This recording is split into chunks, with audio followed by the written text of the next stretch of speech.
Olá, um salve para todos vocês que nos escutam. Eu sou Monique Prado e esse é o Maconhômetro Política, um projeto do Cannabis Monitor de entrevistas com agentes políticos que mobilizam a pauta antiproibicionista nos espaços da política institucional.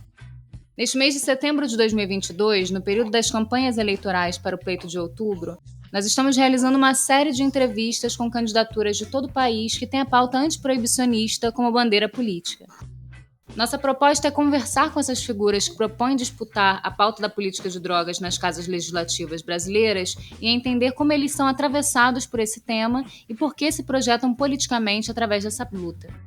Deste modo, buscamos trazer para os ouvintes do Maconhômetro uma aproximação com os atores que representam a nossa causa nos espaços políticos de exercício da democracia. Para os que ainda não me conhecem, eu sou Monique Prado, sou cientista social, pesquisadora, ativista antiproibicionista e assessora parlamentar para a área de política de drogas na Assembleia Legislativa do Rio de Janeiro. Nesse episódio, eu recebo 3 candidaturas antiproíbas de Pernambuco, que são a Débora Aguiar, que é articuladora política na Rede Nacional de Feministas Antiproibicionistas, a RENFA, representa a luta das mulheres negras, mães, periféricas e jovens que precisam se virar para lutar pelo acesso à educação, saúde e qualidade de vida para seus filhos e para toda a sociedade. Defende uma democracia forte e participativa com a presença de mulheres, cis, trans, travestis, negras e indígenas no poder. Está candidata a deputada federal pela Rede Sustentabilidade. O Ivan Moraes, que é pai, jornalista, escritor e defensor de direitos humanos. Atualmente é vereador em Recife e estão em seu segundo mandato na Câmara Municipal da capital. É coautor do projeto de lei sobre o uso da maconha medicinal na Câmara Recifense, proposta inédita na capital. Milita e atua politicamente junto a organizações e movimentos sociais. Está candidato a deputado estadual pelo PSOL. E o Marco Smoke, que é ativista e defensor da maconha em todos os âmbitos, militante pela descriminalização e a distribuição gratuita do óleo de cannabis para pacientes. Ele se intitula um representante dos usuários de maconha no estado de Pernambuco e pretende ser um defensor aguerrido na luta pela regulamentação do cultivo e consumo pessoal. Está candidato a deputado estadual pelo Avante. Olá, Débora, Ivan e Marco. Obrigado por toparem ter essa troca com a gente no Maconhômetro. Então, Monique, obrigado a todas vocês. É muito importante a gente poder estar falando com o pessoal sobre essa pauta fundamental para a luta dos direitos humanos aqui no Brasil. É uma felicidade muito grande estar com vocês hoje. Obrigado mesmo pela oportunidade. Salve Brasil, salve Pernambuco. Eu sou Marco Smoke. Queria agradecer aí a Monique, ao Gustavo, pela oportunidade de juntar acredito que os três principais ícones da causa da maconha em Pernambuco e dos direitos humanos e da defesa da mulher em Pernambuco. Então, estamos aí. Salve, salve, galera! Eu sou Débora Aguiar, né? Sou das Pretas Juntas também, que é importante falar, um coletivo de mulheres negras e periféricas, por mais mulheres negras e periféricas nos espaços de poder, uma candidatura antiproibicionista e máximo respeito a esse lugar, né, que a gente chegando aqui com os irmãos. Então, muito bom estar aqui para debater políticas públicas, antiproibicionismo, segurança pública e bem viver, né? Povo preto e favelado. Simbora! Maravilha, gente. Eu vou começar com uma pergunta geral para vocês três, com o objetivo da gente ter uma dimensão sobre o envolvimento de cada um com a pauta da política de drogas e, consequentemente, com a militância antiproibicionista. Como cada um de vocês foi atravessado por essas questões e o que sensibilizou vocês a se voltarem para essa disputa política? Resumindo, qual é o lugar de fala de vocês em relação a essas pautas? Rapaz, é muito lugar, viu? Eu sou um comunicador, né? Eu trabalho com comunicação há bastante tempo e luto pelo direito à comunicação. E na luta do direito à comunicação, a gente costuma dizer que não importa qual a pauta que você defende, se você não luta pelo direito à comunicação, a sua pauta não vai adiante. Então essa tem que ser, se você defende o direito das mulheres, se defende o direito da população negra, se você defende o direito ao aborto ou a legalização das drogas, se você não trabalha a comunicação, você não consegue andar. Então a comunicação tem que ser sua segunda bandeira. Então, como comunicador, eu acabei me aproximando de diversas pautas, todas essas, inclusive a da pauta da maconha. Então seria muito mais simples dizer assim, eu sou usuário, mas acho que é pouco ainda, né? Eu, como usuário branco, eu sei que eu não tenho a mesma dificuldade, eu não tenho os mesmos problemas, não enfrento o mesmo preconceito, não sou parado pela polícia por qualquer coisa, mas eu entendo que eu tenho uma tarefa muito importante junto aos meus companheiros e companheiras, que é a tarefa de trazer o tema da maconha, da política de drogas em geral, para o centro do debate dos direitos humanos. Eu compreendo que essa não é uma pauta apenas de quem usa, essa não é uma pauta apenas de quem é afetado pela proibição, que é a maioria da população. Essa é uma pauta que interessa a toda a população, não apenas brasileira, mas a população do mundo. A política proibicionista já demonstrou, já provou, por A mais B, que ela não presta. Ela só tem servido, especialmente no Brasil, para prender e matar gente. E a gente sabe exatamente quem morre, e a gente sabe exatamente quem tem sido preso por conta dessa planta. E aí talvez isso tenha me trazido mais para perto do debate. Eu acho ridículo que a gente, hoje em dia, em 2022, entenda que uma planta conhecida pela humanidade há milhares e milhares e milhares de anos possa ser proibida, um produto da natureza, um produto com vários usos que o ser humano usa e conhece e acredita e planta há milhares e milhares e milhares de anos. Então, precisamos reconhecer o fracasso da política proibicionista e caminhar por um sentido mais humano de lidar com essa planta, por exemplo. Monique, eu tenho 56 anos e sou usuário de maconha desde os 17 anos, certo? De muito tempo para cá, a minha vida toda tive problemas com preconceito por ser usuário de maconha. Eu só não, grande parte da minha geração. E depois de estudar muito sobre esse assunto, sobre debater, de ter uma grande amizade sobre isso, eu decidi, entendeu, levantar a bandeira do 420. Eu, na realidade, o que eu sou realmente é um usuário que tenta defender a causa da maconha. Caso eu seja eleito, eu vou ajudar o Ivan, vou ajudar a Débora, eu vou estar onde tiver os limites. Então, o motivo pelo qual eu ingressei nisso foi esse. Hoje eu tenho um grupo com 209 mil usuários de maconha. Que isso não quer dizer que eu tenho voto, não. Eles estão lá porque são usuários mesmo, e eu converso com eles todo dia, eu sei da necessidade deles, entendeu? Eu vejo quando vai ter situação de prisão, e eu, por exemplo, que não tenho nada nas mãos. Se eu for lá, eu vou preso também. Então, foi por isso que eu tento ingressar nessa história. Que é para poder defender as pessoas e ter um mandato na mão. Um mandato com imunidade parlamentar, um mandato que a gente possa dizer, pensar e fazer o que a gente deseja. Tá bom? Então, eu chego na política, né, de luta antiproibicionista através de quem eu sou, né? Eu sou uma mulher negra, periférica, sempre vivi, né, na comunidade, nasci e me criei na comunidade das Carolinas de Jaboatão dos Guararapes. Tive o pai morto aos 11 anos, né, por essa política criminalista de guerra às drogas que a gente vive, que é colocada no Brasil, né? E sou uma mulher sobrevivente do sistema prisional.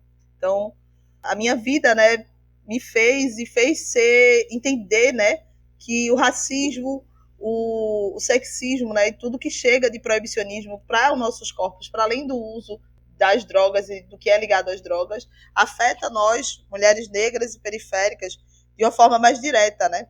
Então, quando eu entro na luta, eu chego com o meu corpo, que é sobrevivente do sistema prisional, que é sobrevivente de uma guerra às drogas que aniquila, né?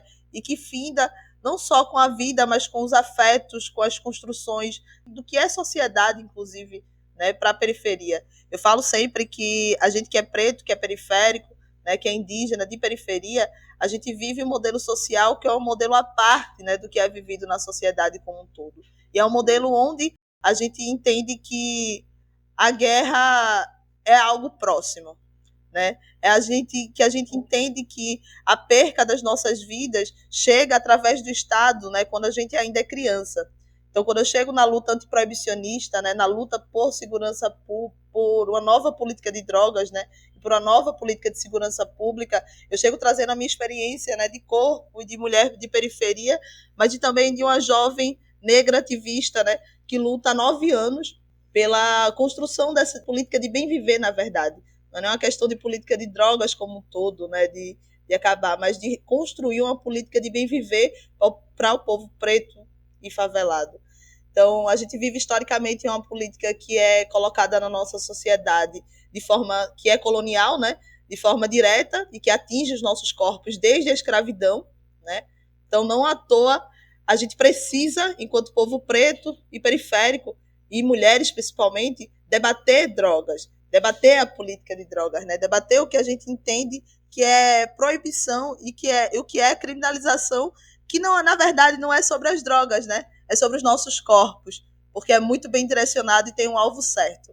Então, quando eu entro na política e, né, na questão da pauta antiproibicionista, eu chego com o meu corpo, mas eu também chego com uma trajetória, né, com a história e com um bonde, né, de mulheres e pessoas que eu construo hoje em dia nos coletivos que atuam. Então, comigo também chega, também faz parte a Frente pelo Descarceramento de Pernambuco, a Agenda Nacional pelo Descarceramento, né, a Rede Nacional de Feministas Antiproibicionistas, que me formam, né, e que me constroem enquanto mulher política nesse espaço. Maravilha, gente. Muito bom. E caso vocês sejam eleitos, queria que dividissem com a gente o que podem fazer e como pretendem atuar para avançar as pautas caras aos movimentos antiproibicionistas nesses espaços. Ô, Monique, essa pergunta é muito boa, porque muitas vezes a gente se depara com a pergunta: mas você está disputando para deputado estadual, a legalização é uma pauta federal, não tem nada o que fazer. Né? E, de fato, tem trabalho em todas as esferas. Aqui no município mesmo, a gente está tendo trabalho, a gente está tendo muita coisa para fazer sobre o antiproibicionismo. O meu mandato ele apoia várias iniciativas antiproibicionistas, ele tem estado lado a lado com os movimentos antiproibicionistas, com a Marcha da Maconha, com o pessoal que trabalha com redução de danos. A gente tem fomentado que a Prefeitura invista mais em redução de danos, a gente tem fomentado um ambulatório canábico, que é uma experiência pioneira no Brasil, de atendimento e prescrição de pessoas que acreditam que podem usar medicamentos à base de maconha. A gente tem andado lado a lado com as associações canábicas, a gente tem colocado o nosso corpo técnico à disposição das famílias que têm procurado entrar na justiça para poder plantar o próprio medicamento. Então, tarefa tem muita. No campo estadual, eu queria destacar 2 tarefas que são bem importantes e que eu estou doido para fazer se eu for eleito. A primeira é a gente construir, fomentar, defender e lutar pela implementação de um programa estadual da maconha.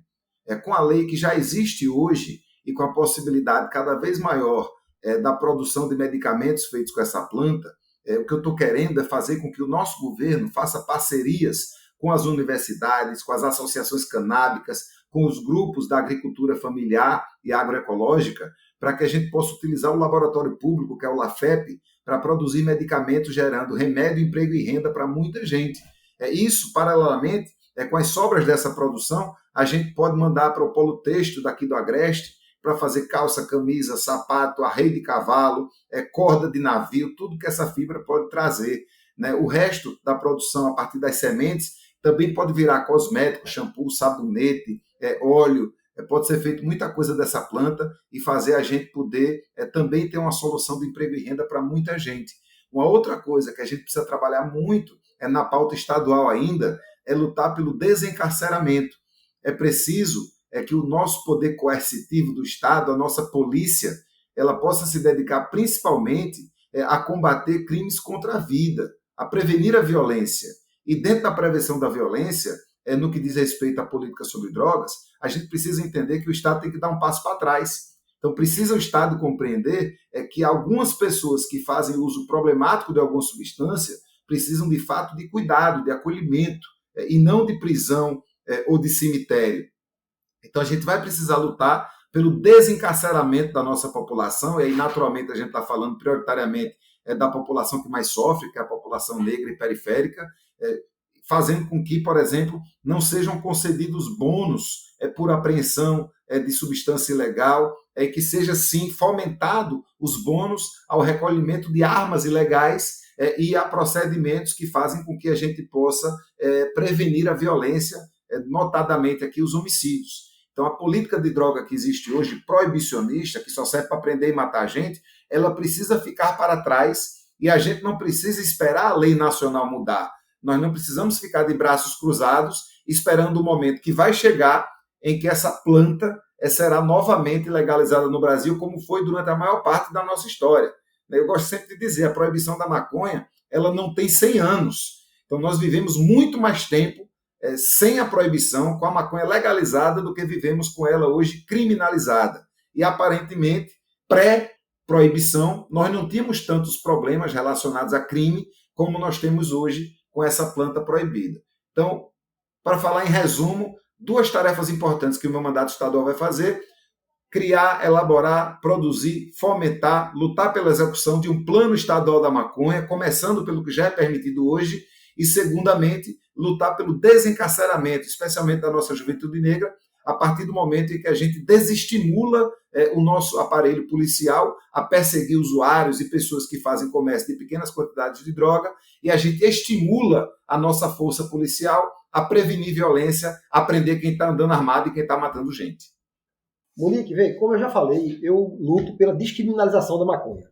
Eu não tenho a expertise de Ivan e nem tampouco a de Débora, tá certo? Eu luto pela descriminalização da maconha. E caso eu venha me eleger, certo? Eu vou colocar meu mandato à disposição dos usuários de maconha. Porque, como o Ivan falou aí, na causa existem vários caminhos, certo? Mas o que eu defendo e o que eu vou lutar é a descriminalização da maconha, em todo e qualquer situação que houver. Então, para começo de mandato, se acontecer, a minha primeira ação é convocar advogados para procurar todos os caminhos que levem à descriminalização da maconha. Com a descriminalização da maconha, todos esses problemas que a gente está falando aqui vai acabar. Descriminalizando a maconha, tudo isso vai acabar. O cara vai poder plantar em casa, vai poder fazer o óleo em casa, vai poder... Não vai existir mais isso. Acaba crime, vai acabar o crime, vai acabar a superlotação na cadeia, principalmente de mulheres, que da última vez que eu vi a pesquisa, 80% das mulheres são presas por causa de droga, e quase 50% dos 50% é por causa de maconha. Por causa de maconha. Uma coisa, por causa de uma planta, como o Ivan estava falando aí. Muita gente sendo criminalizada, famílias sendo destruídas por causa de maconha. Então, o meu mandato vai servir para isso. Para ajudar Ivan, para ajudar a Débora, para ajudar todo usuário e toda a família de usuário que precisar do apoio de um deputado estadual. Então, Monique, eu acho que esse ano a gente tem uma demanda, né, e uma tarefa muito importante, né, nas eleições. Quando a gente se coloca, né, para colocar à disposição, enquanto coletivo Pretas Juntas, de uma candidatura antiproibicionista, de uma candidatura periférica, a gente entende que a gente precisa, né, de mais participações, né, de pessoas que são atingidas por essa guerra que a gente fala que é as drogas, mas que na verdade são aos corpos pretos e periféricos, né, e dissidentes, nesses espaços de poder, né, para tomar a decisão, para reconstruir, inclusive, né, esse Brasil pós-Bolsonaro que a gente tanto sonha, né, para esse ano eleitoral tão importante. Então, quando a gente pensa em colocar Pretas Juntas, né, à disposição, a gente pensa que a gente precisa incidir politicamente, né, no debate à guerra às drogas como um todo. Porque não adianta a gente pensar na legalização, né, em um projeto de lei, né, que legalize a maconha, mas que não pense na dinâmica de comércio que o tráfico é vivido dentro das favelas, né? Um comércio, inclusive, né, que sustenta famílias, um comércio que coloca, inclusive, mais mulheres, né, nessa área de risco por buscar sustento para sua família, por buscar garantia de alimento para suas crianças. Então, quando a gente está falando sobre lançar uma candidatura a deputada federal e estadual, a gente está pensando em falar sobre as mulheres que são sobreviventes do sistema prisional, né? Nós somos uma candidatura que se coloca como uma candidatura abolicionista, que é uma candidatura que tem o intuito, né, e que fala sobre a abolição das prisões e a construção de mais escolas, né, e a colocação de investimento em construção de projetos e locais que possam fazer com que a gente reconstrua essa narrativa, né, do que é a vida dentro de periferia. Então, quando a gente coloca o nosso corpo para estar dentro do Congresso Nacional, nesse ano eleitoral tão importante, tão arriscado às mulheres negras e periféricas, para falar sobre segurança pública, para falar sobre política de drogas, a gente está falando em combater projetos de lei, né, que ameaçam tanto a vida de ativistas que falam sobre a questão de segurança pública, né, de parlamentares, inclusive como Marielle Franco, né, que morreu por denunciar essa guerra tão massacrante que a gente vive dentro das nossas periferias. A gente está falando sobre um projeto de futuro. A gente está falando sobre um projeto que tem o intuito não só de pensar em como é que a gente pode construir locais onde as famílias tenham acesso ao uso do óleo, mas de dar autonomia às famílias que precisam do óleo para plantar sua maconha em locais seguros, né? Para distribuir o óleo de forma gratuita a partir da dinâmica e do conhecimento, do cuidado com a planta, né? Da agricultura, das mãos de mulheres, né? De mulheres que, inclusive, usam em suas crianças que são, né, atípicas, que precisam do óleo para se manter vivas, inclusive. Eu tenho uma casadinha que é a Elaine Cristina, né, que esse ano está candidata a deputada estadual, né, aqui em Pernambuco, e ela é a segunda mulher, né, no Nordeste a ter direito ao autocultivo, né, direito a cultivar em casa. E ela me fala sempre sobre o cultivo em domicílio. Ela fala sobre dar autonomia às famílias para descriminalizar a maconha a partir da narrativa do cuidado, a partir da narrativa da vida, do bem viver. A gente quer ter direito ao uso, né, nas ruas, mas a gente, enquanto mulheres pretas e periféricas, a gente pensa em uma dinâmica de pensar como será a legalização para os nossos corpos, né? E aí, quando a gente pensa em política pública, a gente está falando sobre isso, né? A gente está falando sobre vida.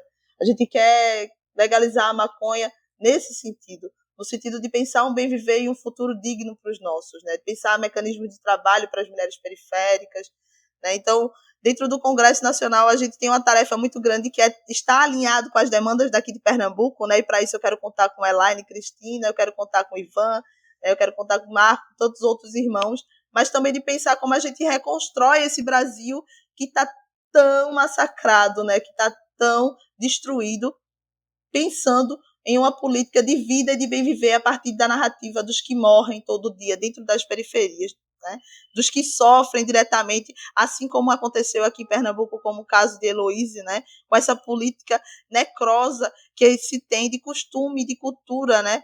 A morte aos nossos corpos, e da polícia e do Estado ser o primeiro violentador, né? Das nossas crianças. Então, quero pensar dentro do Congresso Nacional como é que a gente vai reconstruir a partir de quem vive essa necrosidade que está no nosso país. Muito bom, gente. Uma das coisas que eu acho interessante nessas entrevistas que a gente faz são essas diferenças que tem regionais, né? Os problemas que a gente enfrenta. A próxima pergunta até tem a ver com isso. E aí você falou casadinha. Eu achei o máximo, porque aqui no Rio a gente fala dobradinha. Acho que seria muito melhor casadinha do que dobradinha. Mas vamos lá. Queria que vocês falassem um pouco dos impactos da atual política de drogas em Pernambuco e as consequências que vocês vivenciam nos seus territórios. Quais são as principais questões que mobilizam o ativismo político local? Quem fala casadinha, fala dobradinha, o negócio é a gente estar coladinho, né? A gente sempre se multiplica e dialogando, cada vez mais a gente tem visto dobradinhas e casadinhas múltiplas. A gente tem efetuado aqui em Pernambuco, especialmente na rede no PSOL, o poliamor eleitoral. A gente quer entrar de muita gente, a gente quer entrar de bolo, a gente não quer eleger só uma pessoa, não. A gente quer ocupar de verdade todas as casas legislativas.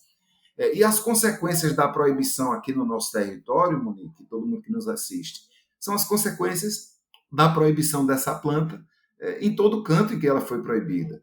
A proibição da maconha, desde que ela existiu, ela tem um único e exclusivo objetivo e consequência. A proibição da maconha serve para prender e para matar gente pobre, negra e periférica. É isso que acontece em Pernambuco. Pernambuco viveu nos últimos 15 anos uma evolução muito grande no aprisionamento. A gente criou um programa, o Eduardo Campos, quando era governador, criou um programa chamado Pacto pela Vida. E a gente sempre complementava o Pacto pela Vida de quem?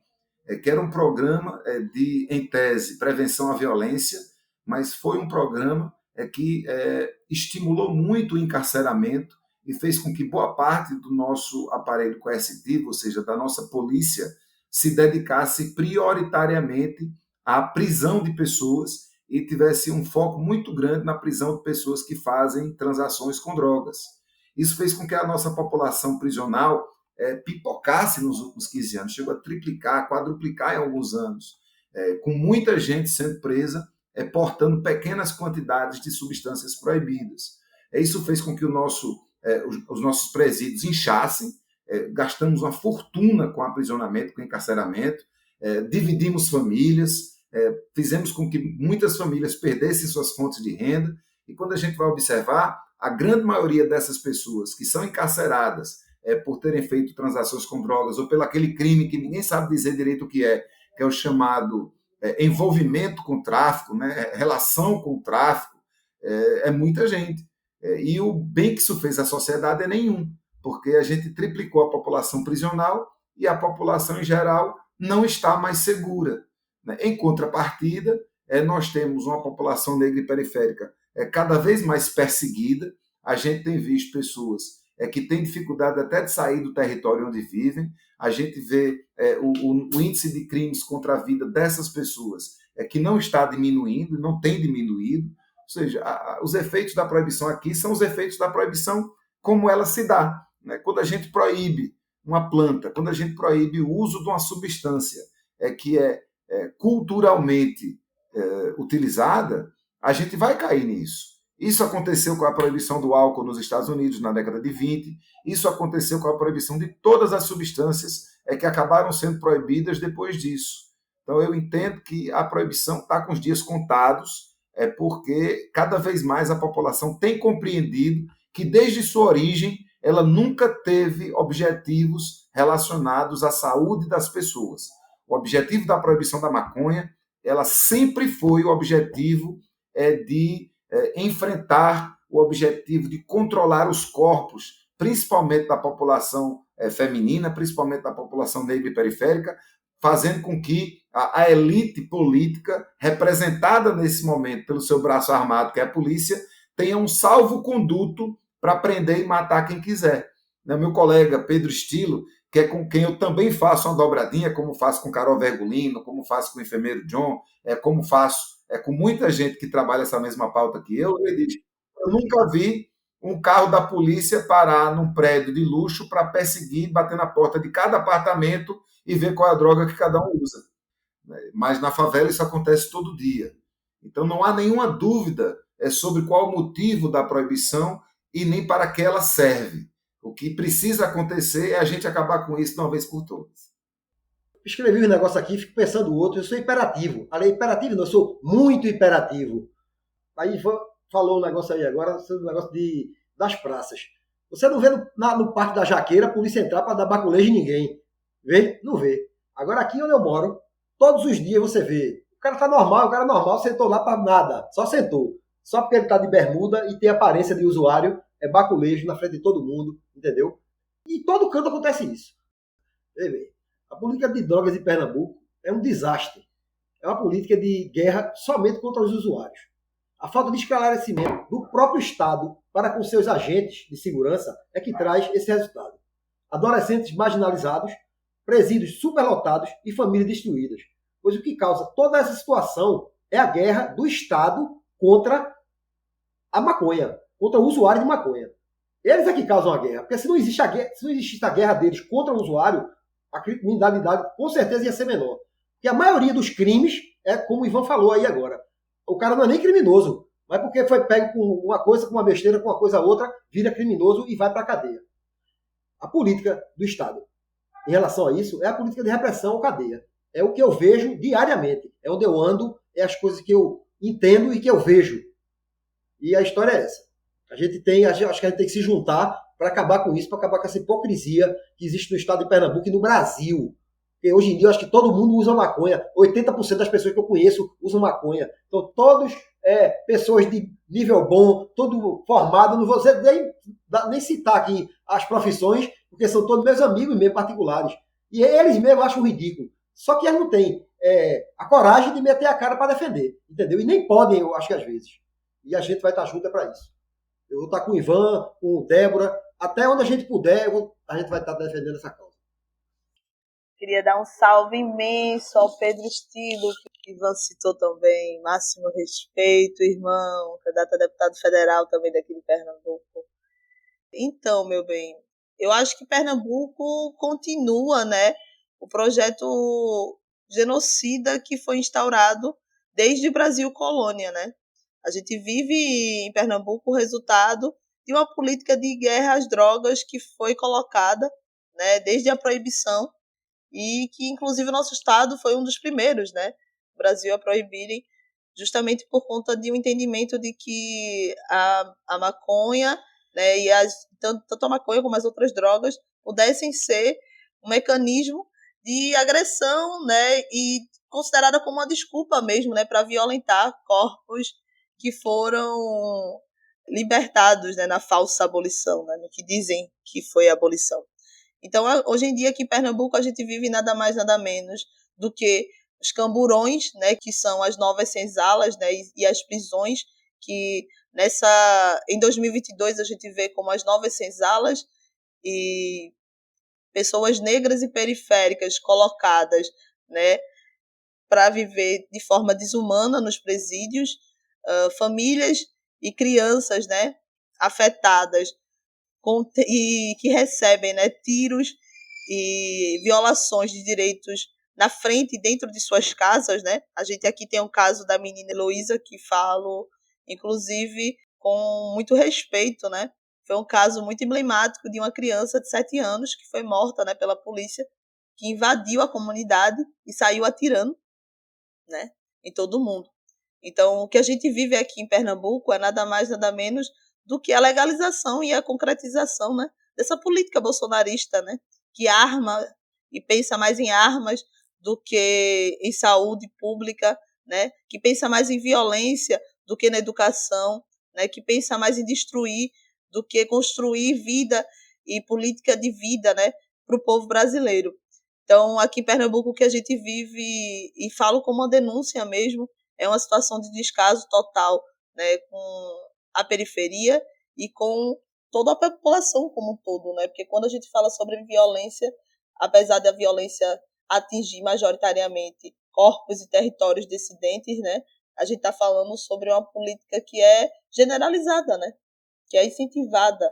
Então, quando a gente está falando sobre um contexto de bolsonarismo que a gente está vivendo no Brasil, esse contexto tem refletido muito forte e a gente tem sentido de forma muito direta aqui em Pernambuco, né? Tanto ativistas, né, em movimentos de organizações sociais, né, quanto a corpos e pessoas periféricas, né, que falam e debatem a garantia de direitos. Então, a gente tem vivido também um processo de descaso muito grande, né, com as pessoas que vivem no sistema prisional. Os presídios de Pernambuco estão à mercê, né, de situações extremamente precárias, né? Pós-pandemia, inclusive, esse processo piorou, né? As famílias não têm garantia nenhuma de contato, inclusive, com seus familiares dentro dos presídios, né? As famílias não têm garantia nenhuma, né, de que o caso, né, de seus familiares tenha análise, né, e seja visto de forma concreta.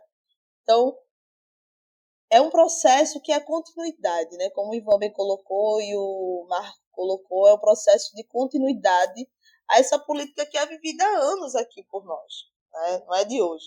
Quando a gente fala sobre o processo de prisões no Brasil, quando a gente fala sobre o processo de genocídio da população negra e periférica, Pernambuco é reconhecido historicamente, né, como um estado que lutou e luta, né, pela abolição e pela vida, né, e garantia de liberdade, mas também lutou e luta, né, para manter e conter, né, essas narrativas.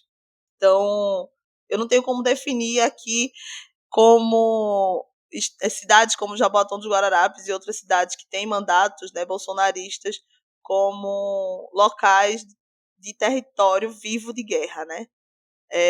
A gente viu recentemente imagens fortes de Santa Amaro, né, o que tem acontecido no Cabo de Santo Agostinho, né, o que tem acontecido no interior do estado também, são narrativas de uma violência que é uma violência vivida e que atinge como a sociedade pernambucana como um todo, né?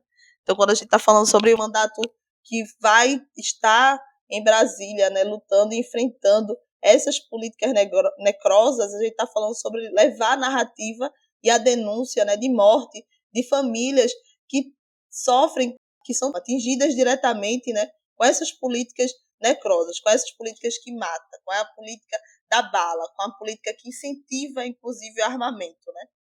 Então, a gente tem uma necessidade muito grande de, quando falar no Congresso de Pernambuco, falar prioritariamente sobre segurança pública. Bom, agora indo para uma outra pergunta, assim, há muita resistência em relação a essa pauta, até mesmo nos partidos políticos de esquerda que costumam ser mais progressistas. Geralmente é um tema que os partidos não querem se vincular no período das eleições, O posicionamento de Marcelo Freixo, candidato a governador no Rio de Janeiro, é um exemplo disso que teve muita repercussão nesse período eleitoral. Queria que vocês falassem um pouco do desafio de bancar essa pauta publicamente e dividirem com a gente se vocês sofrem algum tipo de violência política ou sabotagens por isso. Ô, Monique, vê que coisa interessante. Eu milito com direitos humanos há mais de 20 anos, mas eu só entrei num partido político a primeira vez em 2016, já quando eu fui eleito pela primeira vez vereador. Eu sempre militei nas organizações da sociedade civil. Em todo momento eleitoral, historicamente, eu sempre fazia 3 perguntas para as candidaturas que se apresentavam, de todos os campos. Eu perguntava qual é a sua opinião sobre a necessidade de se democratizar os meios de comunicação, qual é a sua opinião sobre o direito das mulheres ao aborto e qual a sua opinião sobre a necessidade da descriminalização das drogas em geral, da maconha em particular. E eu só ouvia o silêncio, né? Inclusive de candidaturas do nosso campo, do campo progressista, democrático, de esquerda. Então, isso aliado ao golpe de 2016 foi o que me fez entrar na política. Então, eu não estaria na política se não fosse, primeiro, para estar ao lado das mulheres em defesa do seu próprio corpo e da sua própria autonomia, de acordo com o que elas me encaminham dizer, se não fosse para estar defendendo a nova política sobre drogas, que não prende nem mata a gente, e se não fosse para defender a liberdade de expressão para todo mundo. Eu entendo que essas 3 pautas, por conta da conjuntura autoritária, do patriarcado, do machismo, da branquitude que a gente vive há tanto tempo, são pautas lidas como polêmicas. Mas eu tenho aprendido, e cada vez mais, que essa polêmica ou esse tabu é muito por conta da própria vergonha, da própria intimidação de quem faz a política, e até por um sentido, muitas vezes, de menosprezar o entendimento da nossa população. Né, Marco? Eu ouço muito quando Marco fala, quando Débora fala, e eu tenho procurado dialogar com as pessoas muito olho no olho. E eu entendo que a nossa população ela é muito mais preparada para esse tipo de conversa do que a classe política acha que é. Porque as mães que perderam seus filhos para o tráfico ou para a violência em geral, elas entendem exatamente quando eu digo que legalizar essas substâncias significa que os filhos dela e as filhas dela vão ter outras oportunidades. Elas entendem. Quando eu falo de aborto, elas entendem. Quando eu falo de democratização da comunicação, elas entendem. As pessoas entendem o que a gente está dizendo. Quando eu chego para um jovem da periferia e falo sobre a necessidade de uma política de droga diferente, ele entende. Quando eu falo para uma mãe que teve o filho preso, ela entende. Quando eu falo para uma família que tem uma criança que precisa do medicamento que é produzido com maconha, que existe uma planta que ela pode plantar no quintal de casa, que ela pode produzir um óleo e que a vida dela e da família inteira pode melhorar, ela entende. Então, primeiro dizer que muito desse preconceito ou desse tabu, na minha humilde opinião, parte de uma elite política que sempre usou droga, que sempre fez aborto e que sempre teve acesso aos meios de comunicação, né? E acha que o povo mais pobre, o povo da periferia, o povo negro não pode ter o mesmo direito que ela por puro preconceito. Segundamente, eu escolhi o PSOL justamente porque era o partido que não tinha vergonha de falar de nenhuma dessas 3 coisas. Por mais que uma pessoa ou outra que está dentro do nosso partido não tenha ainda acordado para Jesus, como se diz, a gente entende que o nosso partido, o PSOL, e agora na federação com a Rede, já tem esse tema superado. No meu partido, quem não quiser defender o antiproibicionismo, pode, mas tem que ficar calado. No PSOL, nós não podemos defender a criminalização das drogas. No PSOL, nós não podemos defender a criminalização do aborto. Você pode ser contra a legalização do aborto no PSOL? Pode. Mas você tem uma cláusula de consciência que você não defende com a gente, mas também não pode atrapalhar. Então, eu sei que eu estou no canto certo, fazendo a coisa certa. E me permita, estando hoje vereador há 6 anos, estou no meu 2º mandato. Eu sofro ataques? Eu sofro ataques. Todo mundo que defende essa pauta sofre ataques. Mas eu aprendi a politizar até os ataques. Porque esses ataques, muitas vezes, Monique, Débora e Marco, eles não vêm de pessoas que necessariamente estão sendo contra aquilo que eu digo. Eu vou até ligar o vídeo aqui. Ele não vem necessariamente de pessoas que estão querendo me enfrentar ou me derrotar. A maior parte dos ataques que nós recebemos vem de pessoas que estão disputando território político. Então não é sobre ser contra o que eu estou dizendo, você está entendendo? Recentemente, eu mandei colocar uns outdoors, eu juntei um dinheirinho, botei uns outdoors pela cidade que dizia assim: legaliza remédio, trabalho e renda para quem precisa. Isso deu um buruçu, mas não deu um buruçu porque as pessoas estavam sendo contra. Isso deu um buruçu porque as pessoas que disputam os votos do conservadorismo cristão, do fundamentalismo, estavam disputando entre si para ver quem falava mais mal de mim.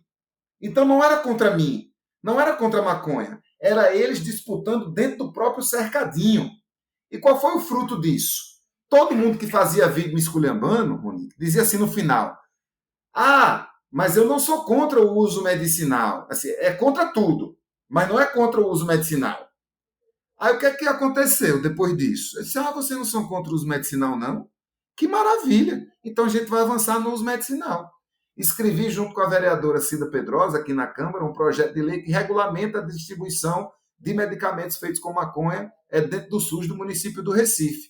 E disse que eu não queria que esse projeto fosse meu. Já que tem tanta gente que defende o uso medicinal, eu queria a coautoria de todo mundo. E qual foi o resultado disso? Esse projeto está tramitando aqui na Câmara. Nós somos 39 vereadores e vereadoras, e 26 dos 39 não são apoiadores do projeto, são coautores. Nós assinamos juntos. Na história da Câmara Municipal do Recife, nunca teve um projeto de lei com 4 coautorias. Esse nosso tem 26. E ele foi escrito, primeiro por eu, Cida, e muitas organizações. Débora participou das discussões. O Marco não estava aqui, mas eu tenho certeza que ele estava bulindo, mandando e-mail, prestando atenção, porque é um cara muito ligado, que eu conheço ele. E a gente agora tem uma grande oportunidade de avançar no uso medicinal, que é uma porta. E aí eu digo com muita tranquilidade, nós estamos aproveitando, nós estamos entendendo a questão conjuntural para que a gente possa avançar onde há consenso. E o que é que a gente vê nas famílias? Débora viu isso, que ela nem... É comum, muito comum. Famílias, muitas vezes, né, Débora? É que tem um preconceito danado da planta, que acha, como eu achava quando era criança. Eu não sabia nem o que era maconha, mas eu achava que maconheiro era uma coisa ruim, porque minha avó dizia isso. Então acontece o quê? Famílias com muito preconceito, que começam a precisar de remédios, porque tem um filho que tem uma doença rara, é porque tem um parente que tem epilepsia, ou porque tem alguém que está fazendo tratamento para um câncer, começa a utilizar o medicamento e começa a desmistificar tudo. Começa a dizer: oxente, é isso que é proibida? Essa planta que é proibida?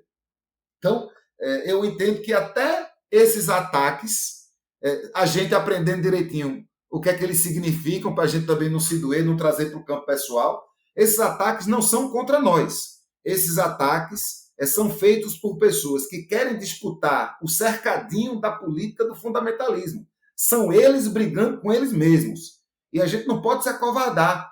É porque se a gente for prestar atenção, mesmo nesse tempo ruim que a gente vive, esse tempo de trevas, a pauta da política antiproibicionista em geral, mas particularmente a pauta da legalização da maconha, está caminhando em detrimento do conservadorismo. Porque a filha do general também fica doente. A sobrinha do pastor também tem epilepsia. Então, a gente entender a conjuntura que a gente vive e não se acovardar. É meter para cima, é botar para frente. É cada vez mais falar mais, fazer mais e avançar mais. Não é isso, Marco?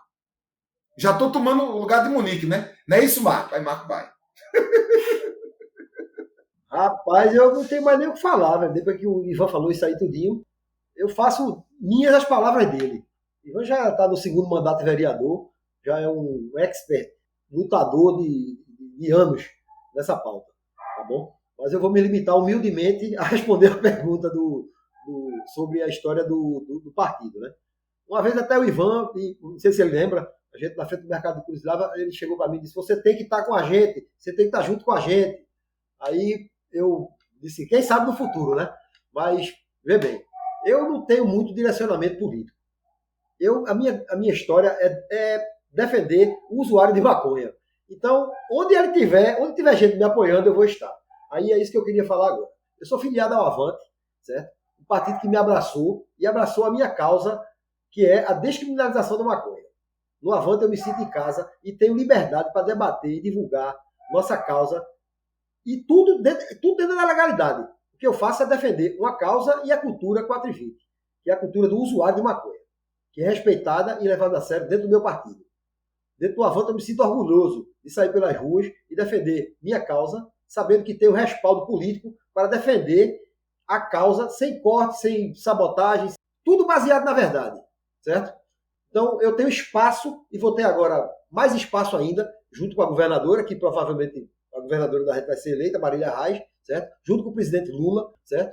E quero estar junto com vocês nessa defesa também.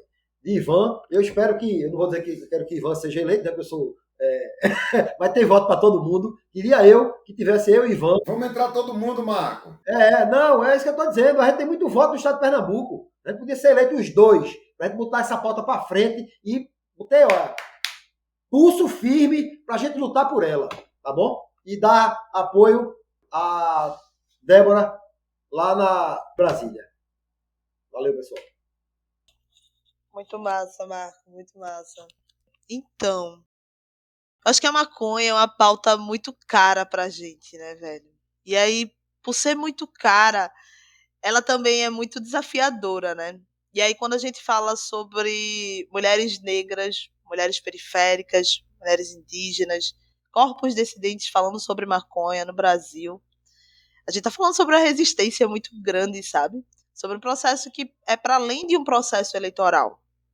Um processo que é um processo político, é um processo ancestral, sabe? É um processo de continuidade de vida mesmo, sabe? De garantia de vida para os nossos. Então, a pauta da maconha como um todo é uma pauta muito cara para a gente, né? Eu lembro muito de Elaine, e eu volto a falar de Elaine, que é essa casadinha que Monique colocou, que a gente fala com muito afeto, porque somos duas mulheres negras, né, que fazemos parte desse coletivo de mulheres negras, antiproibicionistas e periféricas, que é Pretas Juntas, né, e que também é um resultado de dois coletivos, né, que é as mães independentes, que são as mulheres mães que fazem o autocultivo, né, da maconha para seus filhos, né, que são crianças atípicas, e a RENFA, que é a Rede Nacional de Feministas Antiproibicionistas, que é uma rede de incidência nacional e internacional que faz essa atuação não só, né, na pauta da maconha, mas como no antiproibicionismo como um todo, né, na questão de segurança pública, na questão que liga a redução de danos, a sobrevivência no sistema prisional, né, as pessoas em situação de rua. Então, é toda uma questão muito que vem muito para além do que é colocar uma cara fumando um beck e falando sobre maconha e sobre o que é ser maconheiro, né? Então, quando eu vi, né, o posicionamento do Freixo, né, sobre falar sobre maconha, eu fiquei muito triste, porém não surpresa, né? Para a branquitude é muito mais fácil desistir de falar sobre maconha, não falar mais sobre maconha.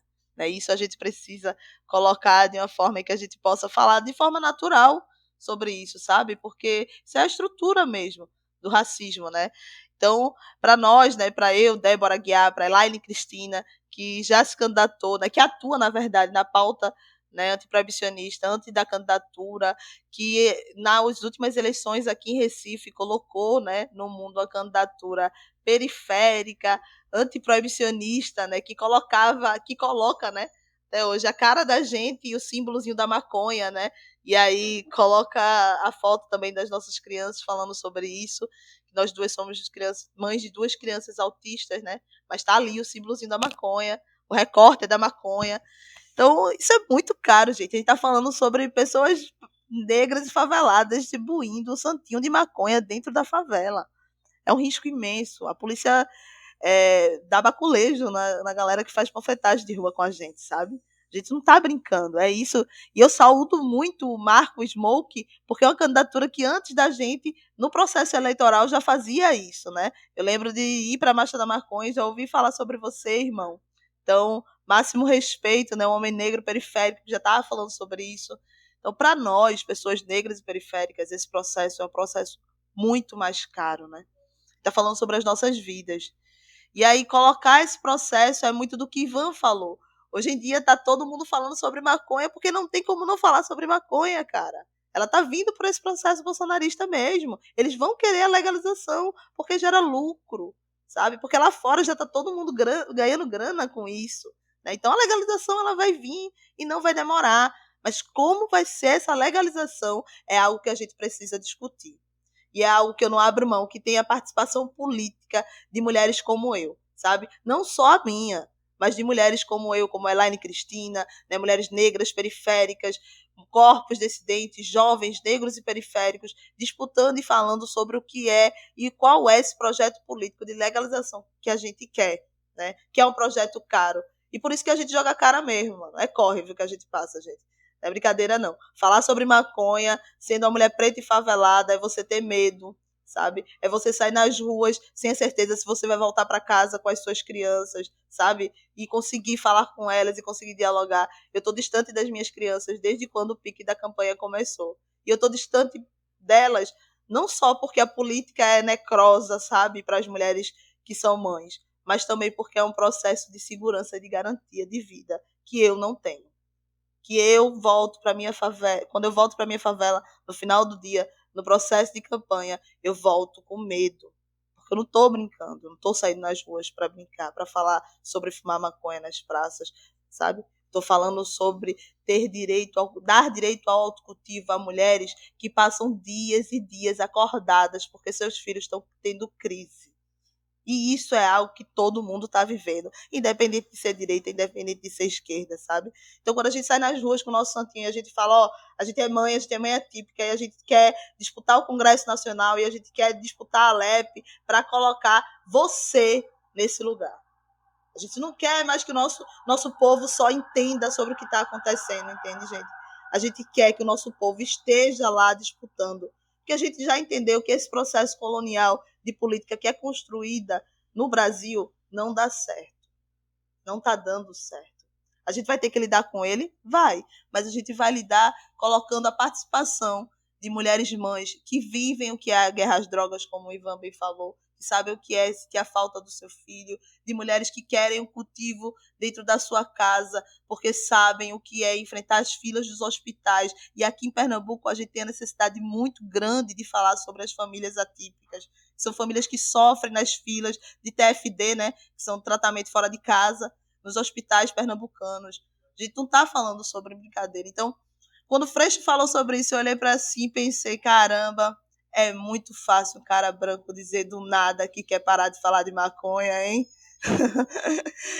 É isso, gente. A gente não está aqui para brincadeira. Eu acho que pensar nessa bancada antiproibicionista é pensar em um processo de projeto político de amanhã. Eu quero Marco, eu quero Ivan, mas eu quero muito Elaine Cristina aqui na Assembleia Legislativa, dando nome e voz à vida do filho e das outras famílias iguais a dela. Agora eu queria saber qual a leitura fazem do momento atual sobre os avanços em relação à maconha e a perspectiva de vocês para o que vem pela frente na próxima legislatura. Então, tem muita coisa acontecendo. Tem o projeto de lei 399, tem a DPF que está em julgamento no STF, que pode descriminalizar o porte para uso pessoal, que pode ser considerado também um possível avanço. Mas acho que mais do que tudo, Débora já deu a letra. A legalização da maconha virá, e virá breve, virá nos próximos 5 anos, estourando nos próximos 10 anos. Só que isso é um grande avanço, mas também um grande desafio. E aí a gente tem a doida delícia de viver no Brasil. O Brasil é a vanguarda do atraso. O Brasil, esse país continental, diverso, que a gente gosta tanto, é um país que sempre espera tudo acontecer. Nós somos um dos últimos a abolir, pelo menos formalmente, a escravidão. Nós somos o 89º país do mundo a ter uma lei do direito à informação. O mundo inteiro saiu na frente da gente. E a gente possivelmente não será o primeiro, já não somos mais o primeiro, e não seremos um dos primeiros a legalizar a maconha de forma geral. Mas isso também tem uma pequena vantagem, que é a vantagem da gente poder aprender com o erro dos outros. Então, aqui no Brasil, a gente viu vários estados estadunidenses legalizando de formas diferentes. E a gente pôde aprender, por exemplo, também com o exemplo dos Estados Unidos, que você não pode simplesmente fazer o seguinte que eles fizeram lá. Vamos legalizar em alguns estados, vamos legalizar, você vai ter um calhamaço de papelada, uma série de burocracias e certificados que você tem que ter para você ser um empresário da maconha. O que é que aconteceu? População negra e periférica, estadunidense, que foi pioneira no comércio, no plantio, nas transações envolvendo esta planta, encarcerou-se e, por ter sido encarcerada, teve dificuldade de liderar esse mercado que naquele país é capitaneado por homens brancos que nunca tiveram o peso da proibição sobre suas costas. Então, um processo de legalização no Brasil que não leva em conta, número um, uma anistia para pessoas que hoje pagam por crimes de transação sobre drogas sem violência, a pessoa que foi presa com uma quantidade de maconha e sem nenhuma arma. Então, essa pessoa tem que ser anistiada já, né? E que possibilite que as pessoas possam ingressar nesse mercado. Uma legalização que proíbe o cultivo pessoal, ela não pode ir adiante. Então, as pessoas que precisam de medicamentos, elas precisam da oportunidade de plantar o próprio remédio. A gente não pode dizer que vai legalizar somente para o laboratório fazer. Então, esse é um outro erro que a gente não pode cometer. No caso do Uruguai, que estatizou toda a cadeia produtiva da maconha, tem um fator positivo? Tem um fator extremamente positivo. Mas isso cerceia, por exemplo, as pesquisas envolvendo novas possibilidades envolvendo a mesma planta. Porque só há alguns tipos que podem ser cultivados dentro daqueles plantios que estão estatizados. Então a gente precisa aprender, precisa observar o que está acontecendo no mundo para a gente entender como é que a gente pode adentrar nesse processo. Agora, uma coisa é certa, vai acontecer, porque quem liderou a proibição, que são os Estados Unidos, está agora liderando a abertura. E não é de graça, minha gente. Não foi porque, de repente, os políticos norte-americanos entenderam que estavam prendendo gente demais. Oh, meu Deus, a proibição é racista. Não houve crise de consciência nesses caras. O dinheiro não tem crise de consciência. O que houve foi a possibilidade de ganhar muita grana. É o que se chama, na linguagem técnica da economia contemporânea, de passar o cavalo selado. Os gringos viram o cavalo passando selado e montaram nele. A gente tem que montar nesse cavalo também. Agora, do jeito nosso, né? Entendendo que a gente não pode fazer com que esse mercado seja exclusivo de gente branca e rica.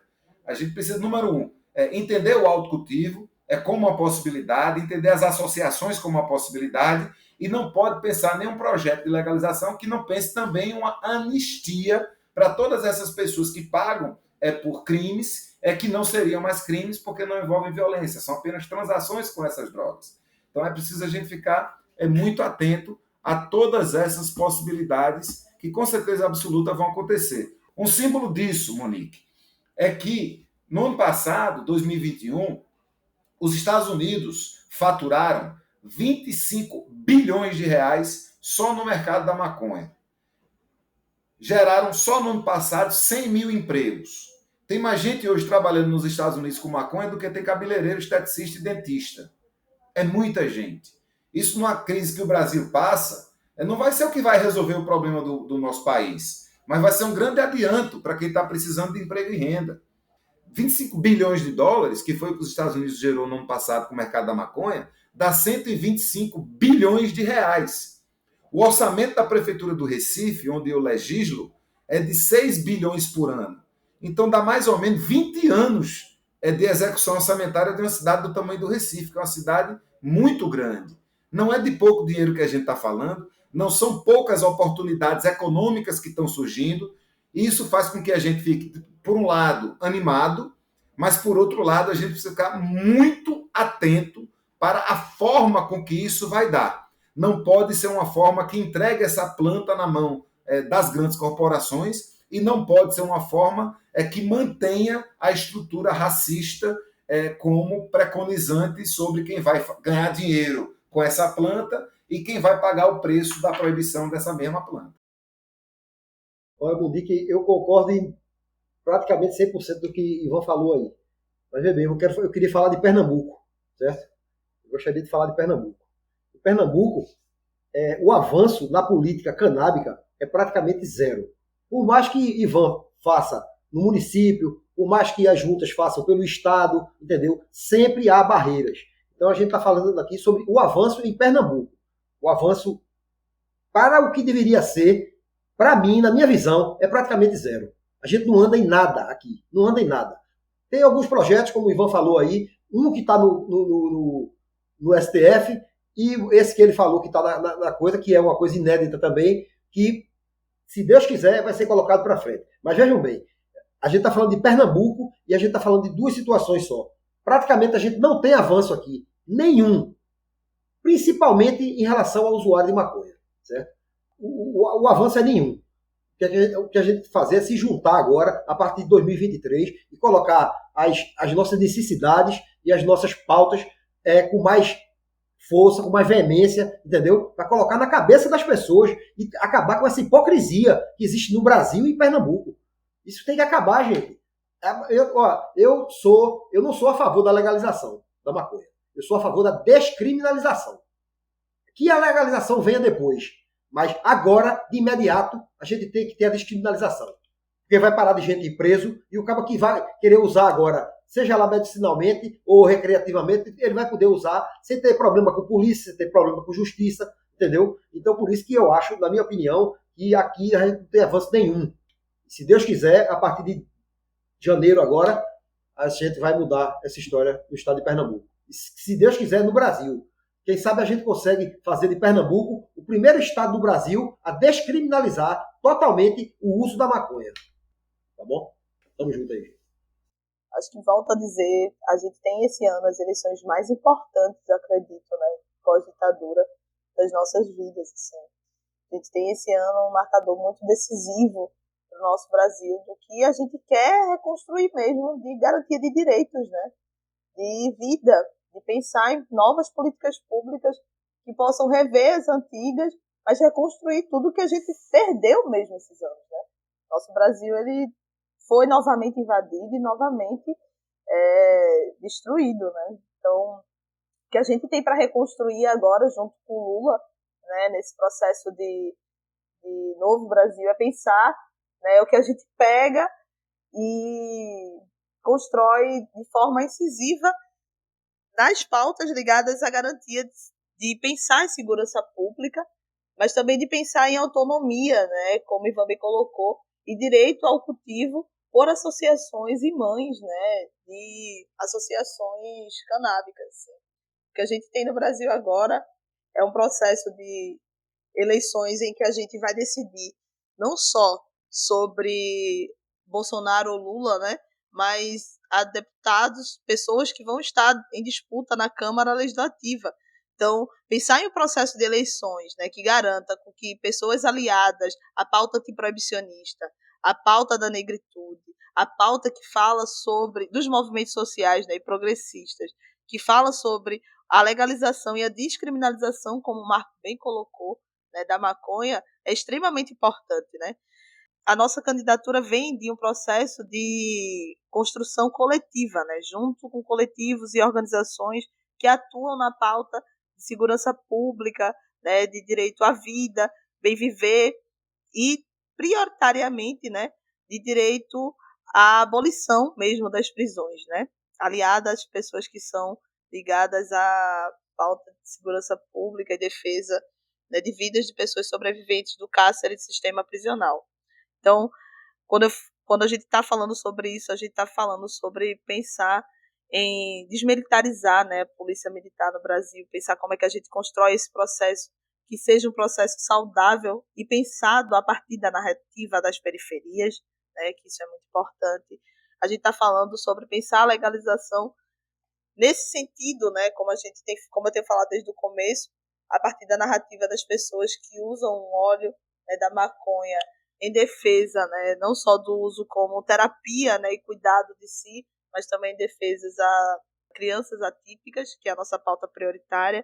Então, quando a gente pensa Pretas Juntas, né, que é o nosso coletivo, a gente pensa no processo de como é que a gente faz para colocar e pensar a legislação brasileira e as políticas públicas que existem no Brasil para mulheres, né, e corpos periféricos. Então, quando a gente tenta essa incidência, a gente já pensa, né, na frente parlamentar feminista, que já existe, que a RENFA faz parte, né, a gente pensa em frentes amplas que a gente possa construir, né, dentro do Congresso e aqui também em Pernambuco, para que a gente possa avançar com o debate da maconha de uma forma que seja saudável aos nossos corpos, né? Que garanta a nossa vida, que pense a legalização a partir da perspectiva de que a maconha dentro das periferias e o tráfico como um todo é um comércio não legalizado. A gente sabe que o que existe dentro das periferias brasileiras é um comércio não legalizado, né? É o comércio de algo que é criminalizado dentro das periferias, mas que nos bairros nobres, mas que nos locais, né, de classe, que a classe trabalhadora trabalha, a gente sabe que é legalizada. Então, como é que a gente aprofunda esse debate sobre construir políticas públicas que garantam a legalização da maconha, né, e que mantenha no sentido, garantindo o trabalho, como o Ivan bem falou, dentro da periferia, né, garantindo a vida e a saúde a partir das perspectivas e das nuances do que a maconha pode trazer para nós, né? A gente sabe que a maconha é uma planta que é uma planta não só medicinal, mas também ancestral, né? E que há anos a gente faz com que ela seja vida, né? Seja cuidado, né? Principalmente as mulheres negras, principalmente as mulheres periféricas, né? Então, como é que a gente pensa esse processo de construir legislações e garantir a vida de pessoas pretas e periféricas sendo uma candidatura antiproibicionista? É trazendo a narrativa desse povo, gente. A gente precisa criar projetos de lei que tenham a participação e a construção de congressos e processos em que a gente possa fazer a escuta ativa da população brasileira, sabe? A gente já faz esse cuidado e debate maconha há muito tempo no Brasil. Só que esse debate não é legalizado, esse debate não é comum, esse debate não chega aos ouvidos da periferia de forma boa, porque fala sobre nossos corpos sangrando, né? Então, levar a pauta antiproibicionista, levar a pauta da abolição das prisões para o Congresso Nacional é caro para a gente, porque fala sobre vida, fala sobre continuidade. E aí é isso, não tem como pensar a legalização sem a descriminalização.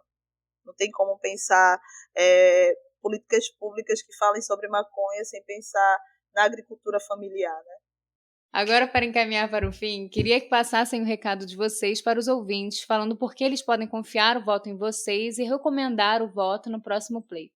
Então, que massa que a gente está aqui. Eu vou aproveitar essa oportunidade, sim, para pedir voto, para dizer que eu estou 100% colado no antiproibicionismo. Foi o antiproibicionismo uma das forças motrizes que me fizeram entrar na política. Se eu um dia precisar deixar de falar de maconha para continuar na política, é mais fácil sair da política para continuar falando da importância do antiproibicionismo. Esse ano, a minha plataforma política, como vocês sabem, eu não trabalho somente esse tema, eu trabalho a renda básica, a moradia, a reforma agrária, direito à comunicação, direito à cultura. Enfim, a gente acaba trabalhando uma série de temas a partir do nosso envolvimento pelos direitos humanos. E esse ano, a minha plataforma política, eu estou distribuindo ela em forma de literatura de cordel. Eu não vou ler o texto inteiro, porque ele é grande, mas eu vou dar uma pinceladinha, que aí já é meu pedido de voto para vocês também.